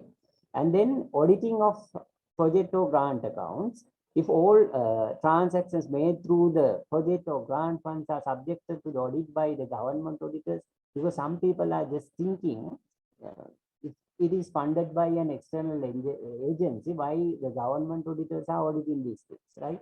But according to the new Audit Act and also according to the FRs, all transactions made through the project or grant funds are subjected to audit by the government auditors and the internal auditors of the university. In addition, the donor may also mandate to conduct an external audit. We have seen instances like that also. They mandate to go for external audit, then we have to comply with that as well. And then submission of progress report. If it is a foreign funded project, various reports are requested by the Treasury and the Ministry in their formats. Then we have to submit those reports. Final report on completion of the projects has to be submitted to the Finance Committee. for its recommendation and council for its approval, and copies of the same has to be sent to the line ministry. Any remaining balance have to be returned to the donor at the end of the project period. So those are the things that I want to highlight under foreign funded projects. I know that you are having various issues that we can discuss under question and answer session.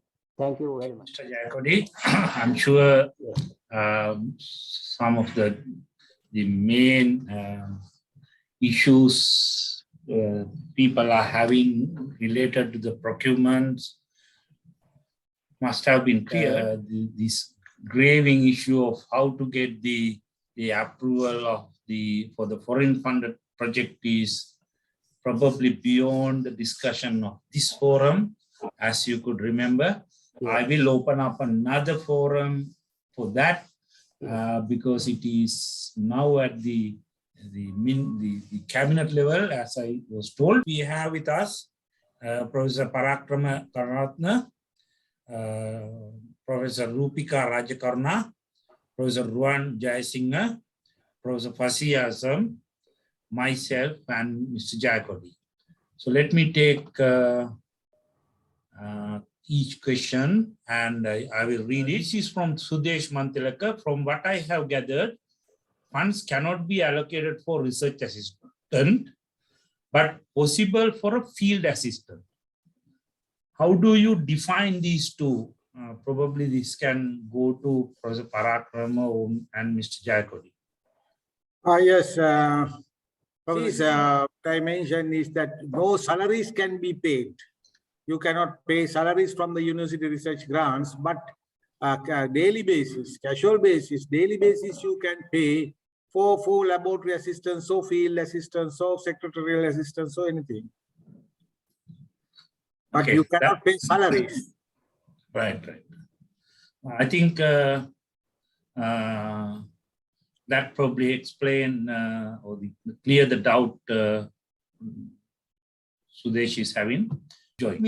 While people are thinking of questions, let me pass the mic to Professor Rupika. She has certain messages to be passed to the young researchers about managing research grants and so on. So Rupika, over to you. Thank you, sir. Actually, this is more like ground level handling of grants. Like as the FRC chairperson, I'm getting letters forwarded by the head of the department, and so I thought of like talking to the very young researchers who are probably the first grant that they are handling.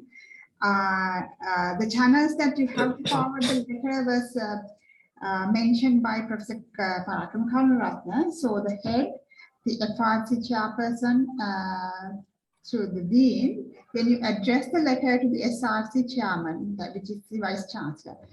And then I like the final reports have to be hard copies, 3 copies have to be submitted, but the a decision was taken to process the e-copies of progress reports and other requests.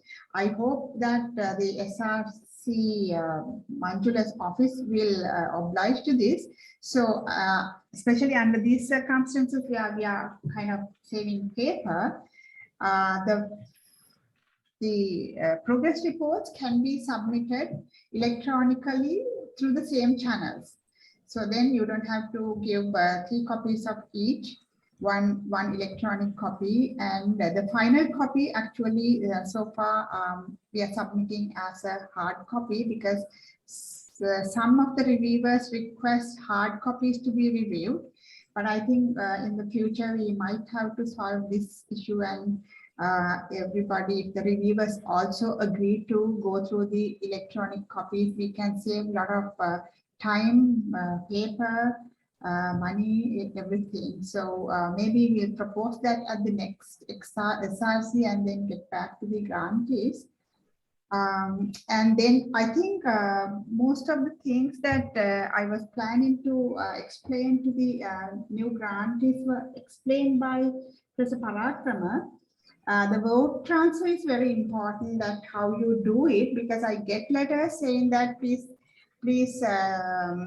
transfer this amount from traveling to consumables kind of letters. Those are not accepted, as Professor Parakrama showed very clearly. You have to have the 2 columns, the initially approved budget and then the final revised budget totaling up to the same amount that you have requested. So in the cover letter, that table has to be included when you're sending the vote transfers.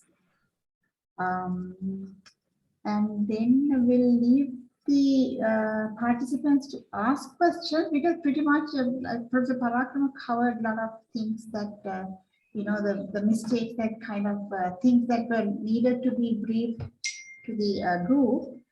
If there are any clarifications, they can raise their hand and or write it in the chat box. Thank you. Okay, thanks. Ruan, do you want to share anything with the participants? Thank you, sir. One word now. The current trend is moving from interdepartmental studies to the multidisciplinary studies. So that I would like to highlight, because good olden days, the people were more concentrating on the studies conducted by 1 or 2 individuals involving one department. But if you can remember, in the meeting, he himself told us that considering these multidisciplinary studies, the proposals to be much more valuable than the other. And even the UGC is taking some positive steps, and it has already taken some positive steps. So when the young researchers, when they plan, if they can plan something on that line, that will be much more beneficial for them as well as to the community. The final report of a research grant is submitted on time, how long it will take to finish the review process? The thing is, that depends actually on how long the reviewer takes. Right, we have to sometimes send reminders, several reminders, and then sometimes actually we have to go for another reviewer. So you know the problem with reviewers, and so that depending on that one. Another major disadvantage I see is the Senate Research Committee meets only once in 3 months, I think, according to the regulations. So that is a bit too long period. I mean, if they can meet more regularly, at least if there is a mechanism we can develop to approve the things. For example, if you ask for a 6-month extension of a grant, now that 6 months, when it is discussed at the SRC, actually that 6 months is gone.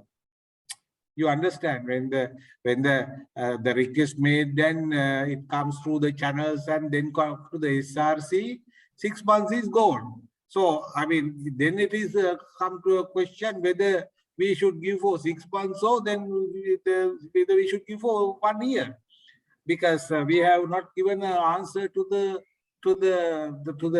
grantee. So that is the thing. I mean, even if the grantee is very accurately in advance asked this question, if we are not able to provide the answer quickly, he will have sort of disadvantages. So that also we are a big concern. Actually, we have to raise, we have to discuss at the SRC, because at the moment it is once in 3 months. We have to discuss that. And to answer that question, we do that evaluation thing as quickly as possible. When the reviewers send, we proceed it.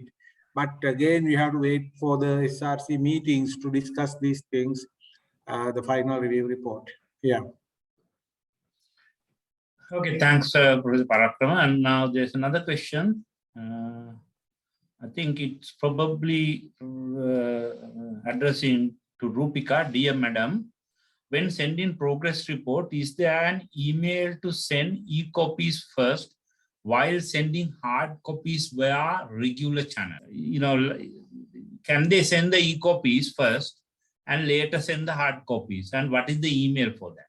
Yes, actually for progress reports, e-copies are enough. That decision was taken. But it's for the final reports, you have to send the hard copy. But if you are really tight on the deadline, you can send an e-copy to the head, to the usual channels. And in the meantime, you can forward the hard copies. Yes. But progress reports, e-copies are good enough. Thank you. Thank you. Now there's another question. When you are applying for an international research grant, is it important to select a topic which is very relative to the PhD project that you have completed? Do the funding body check whether you have publication in the specific topic of the proposed research proposal before me? Let me take this question. I mean, obviously, funding body will look at your credibility, whether you can do it. If you cannot demonstrate that you can do it, or you are an expert on that particular field, then of course the funding body will not consider. I mean, they will not give you marks for that particular aspect. But having said that, I mean, the topic has to be usually for international grants. The theme is defined by the granting body. You don't have a choice to select a theme unless there are some granting bodies which is supporting the early career grants, which of course, very limited, because they are normally the early career grants are open to their respective countries, not to everybody. So it's a, you need to pick a grant call and find people who are aligned with that grant. It's unusual that you can select a topic and go for it. Right, coming back to this Tilini question, let me share you a couple of slides. So basically, once you get a you get a grant offered by a foreign body, you obviously need to go to get the legal comment from the university, then get the approval of the faculty board. And with that, you need to table this at the ADPC, then table at the Senate, and finally table at the council. And you need to get the council approval before you send it to the UGC. Now, if you are applying through PGIS, PGIHS, or PGIA or PGIMS, some of these steps may be able to bypass, but this is the typical procedure which you need to follow, and you can clearly see that this may take several months. Now, then comes the next difficult bit. Once you send it to the UGC, then they will, of course, you need to same time get the concurrence from the National Planning Division and ERD, and the UGC will also send it to Ministry of Foreign Affairs through the Ministry of, first they will send it to Ministry of Education, and then the Ministry of Education is the hub. Basically, they will send it to the Ministry of Foreign Affairs, and the Ministry of Foreign Affairs will send some comments to you. And once you can, some of the comments you need to directly communicate with your funder and ask whether they would like to change your the agreement or the MOU. Some, like most of the time they will say that these are standard agreements. We will not be able to say it, but at least that information need to be provided to Minister of Education. Then it goes to the Minister of Foreign Affairs. They will send another set of questions to you, and you can either directly answer, or you need to go to the funding body and ask them whether it can be done, and so on. Then it go to the legal or to get the legal opinion from the Attorney General. I mean, the Ministry of Education is the hub. They are sending to all these places. And sometimes at Attorney General's office, it will stay there for months and months, and then comes to you with their comments, and then you can send it back to Ministry of Education with amendments, and it goes to an Attorney General again, and then finally it goes to the cabinet. And once the cabinet of ministers approved your grant, then the Vice Chancellor will sign the agreement. And you can see that this process is very cumbersome. And all the researchers have been telling every possible authority, please make this simpler. And what I heard is now it is at the cabinet level for a discussion, but for the cabinet, this may be a trivial problem. They have the electricity problem, they have the fuel problem, they have the dollar problem. All these things are more dominant, and maybe keeping this may be somewhere line. So I don't know how long this takes. So, and there's no shortcuts right now. Okay, let me take the other questions. So if we are applying for external grant also, sometimes they ask implementation agency monetary allocation to the project budget. How can we address that question? Maybe Mr. Jayakodi can answer this question. Yeah, Professor Janaka, I have to add certain points to the earlier one you explained. Yeah. In the UGC website, actually, under DRIC, you can see MOU and foreign funding projects. There, actually, they mentioned the approval procedure that you have to follow. And here you can see approval of the Council of the appropriate university, clearance by the University Grant Commission, clearance by the Ministry of Education. As you explained, all regulations are there.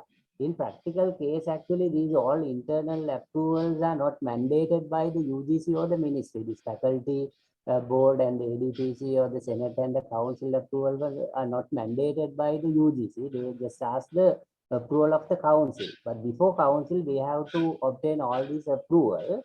As a solution, actually, up to last December, when I was handling this subject, I used to forward the documents to the UGC until we receive that approval, internal approval, we separately handle from here.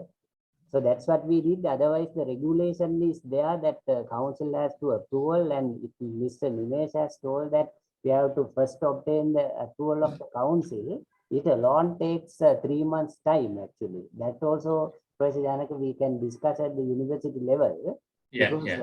Only the mandatory thing that we have to follow here is the council approval. But to come to the council level also, it takes nearly 3 to 4 months. Because we have to start from the faculty level. We had the discussion with the secretary. I remember, I think last year. There also they advise you can, shorten your internal approvals, because some people raise that even to obtain the university approval itself take 4 months.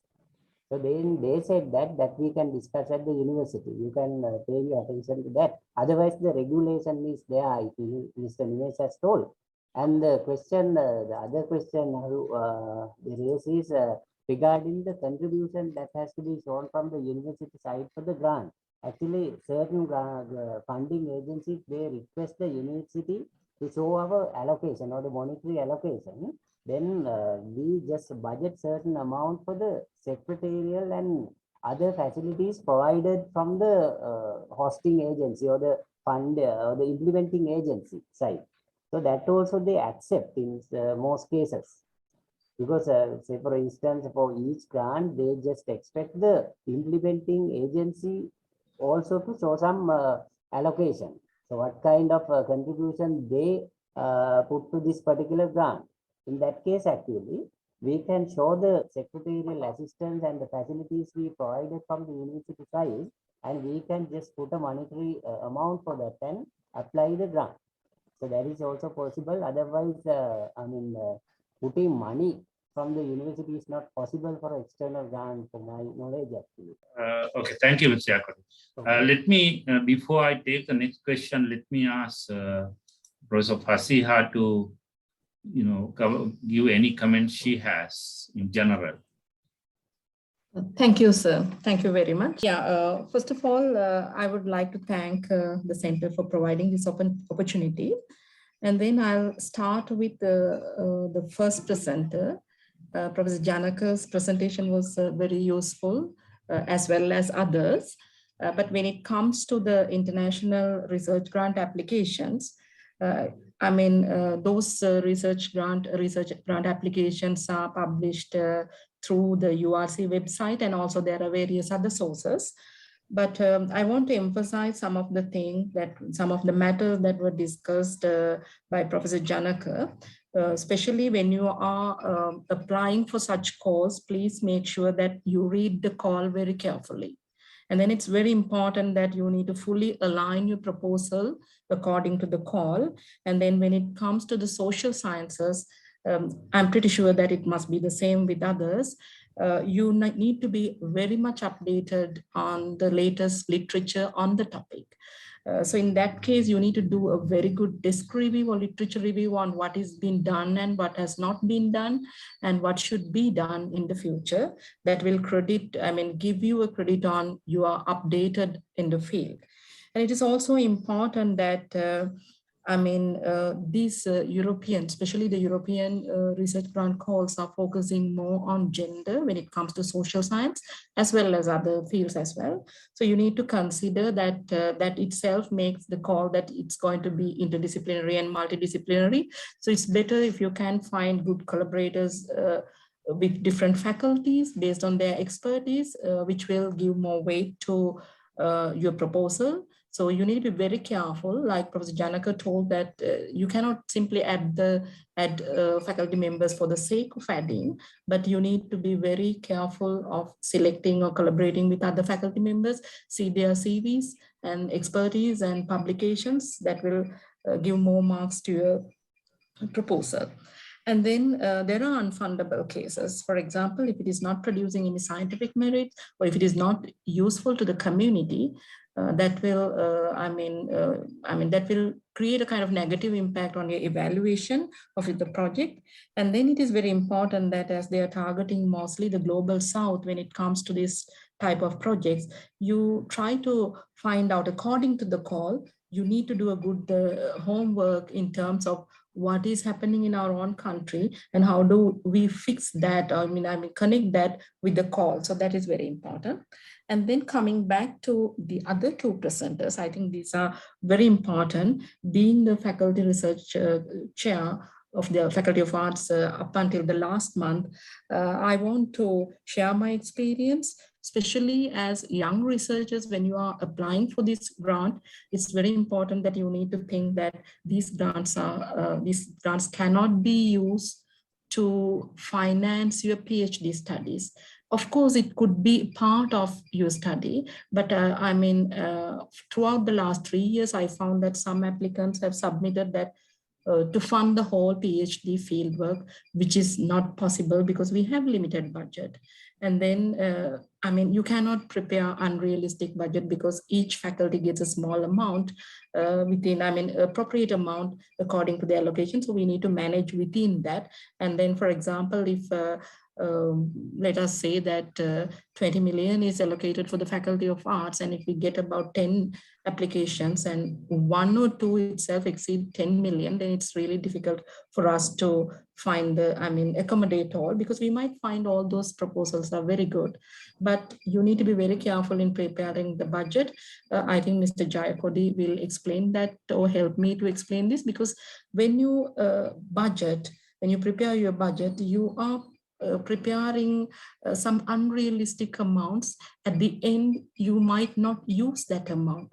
In that case, you are refusing the right of another colleague of obtaining that amount. So this has been discussed in the Senate Research Committee meetings as well. So I'm asking, please seriously consider the budget when you are preparing it. And then the other thing is, as Professor Parakrama told, most of the budget and most of the grants are provided for 1 year. And then we were able to see all of a sudden we get 2 years application, which means that you need to have a very good knowledge about the research grant proposal or application regulation, which are available on our websites. So please go through that very, very carefully before you make your application. And then the financial thing, I think Mr. Jayakodi covered almost everything. So with that, it's not difficult, but if you go through I mean, have the regulation with you when you are preparing and doing the whole research. It's very important that you are knowledgeable about what should be done and what are the requirements. So yeah, these are the things that I want to share. Thank you, Professor Janaka. Thank you, Professor Vasia. Somebody is asking, like, most of the external grants ask our contribution, how much we are contributing, and there's absolutely no way that we can, there's no allocation as such in our system. Usually what, like the one we won recently, what we did was we timed our time. It's like in-kind contribution. You cannot really view, the real contributions, but you can list so many in-kind contributions, your time. Even though you ask money from the grant for your time, you can show that you are putting a lot more time for the grant and you are asking 1% of that time from the grant. That is your contribution. So, and also, your lab, you may have so many equipment in the lab which will be used for the grant and which you are not asking from the grant body. Those are the things you can highlight as in-kind support or the in-kind contribution from our university. I have given rights for Sudesh to talk. You should be able to unmute and ask if you, yep. Well, thank you very much, for organizing this online workshop. It's very helpful. Among other questions, one of the questions that I feel like I want to ask from the panel, a little bit of sharing one of my experience and also leading to a question. Recently, I was engaged in a multidisciplinary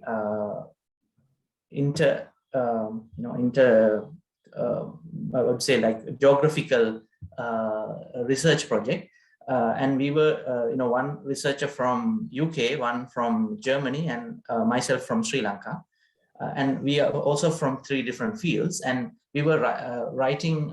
We wrote a proposal for Volkswagen Foundation. So one of the conditions of that grant was researchers should come from different locations. So therefore, at least 2 locations. But then we thought, like, we could write a proposal for representing 3 locations and 3 collaborators. And then when it comes to preparation of budget, I had a real difficulty because ideally we want, it kind of requires each collaborator should, the funds should be distributed for through all institutions that the researchers are involved. That means, like, from myself, Peradeniya, and the other institute from Germany and also from UK. So then when we were preparing the budget, the 2 other collaborators asked me, so what can we done through Peradeniya? And then I had to inquire about this, and then I found it was very difficult to answer that question because first of all, it has to go through this tedious process, and at the end, like, then they said, like, at least can you say, like, a specific budget allocation that we can make. For example, they asked the field assistant that for the research that we are doing in Sri Lanka, can you pay through the University of Peradeniya? And they asked, like, whether for transportation within happening in Sri Lanka, can we pay? And so when we were prepared and we were close to the deadline, I know, like, if we had prepared this like maybe 6 months earlier, we could have done something, but we didn't have much time. So I couldn't, really, I was really embarrassed at that point. And so what we did finally was from Peradeniya, we did like in-kind contribution. But then the other financial responsibilities, the two other collaborators took that responsibility. So we haven't heard anything from the funding organization yet, but I'm really concerned and like a little embarrassed, about this situation. So my leading back, my question is like, when it comes to this kind of situations, is there a level of flexibilities for our University of Peradeniya to engage in funding responsibilities? Like, for example, buying equipment is harder, and maybe paying a field assistant is easier with foreign corporate. So that kind of answer. Do we have like different levels of flexibilities? Maybe Mr. Jayakodi can answer the question, but like this is like in general my comment and the question. Thank you very much. Mr. Jayakodi, you want to go first? Yeah, better, Professor Janaka, you can explain. Even I have some points to add here. Yeah. I mean, obviously, this is funds coming from a foreign grant. So there's no way that we can bypass the current, the circular that Mr. Jayakodi showed us. Maybe, you can, if the foreign university can send you an equipment as a donation, that is a different story. But paying for field assistance or anybody means money has to be transferred from the granting agency to University of Peradeniya, and the University of Peradeniya will be definitely asked to sign an agreement, and the Vice Chancellor will not sign the agreement unless we go through the procedure. So it is an unfortunate situation everybody is facing, every researcher, and this has been flagged at every possible forum. Like this, actually, I also came across certain cases before also, but certain flexibilities are there. If there is any generated income within the department, and if the department, head of the department and other, the staff of the faculty giving the consent to use that for this particular purpose, we have allowed in certain cases, I remember.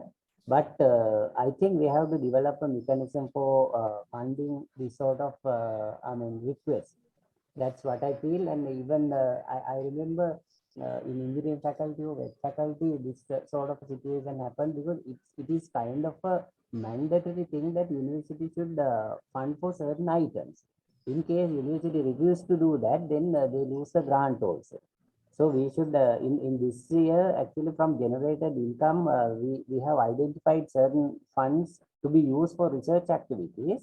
From that amount, I think we can discuss with the Vice Chancellor and other relevant authorities, and we can open an avenue for this. Because I have came across situations like this. I think we have to address this from the university side.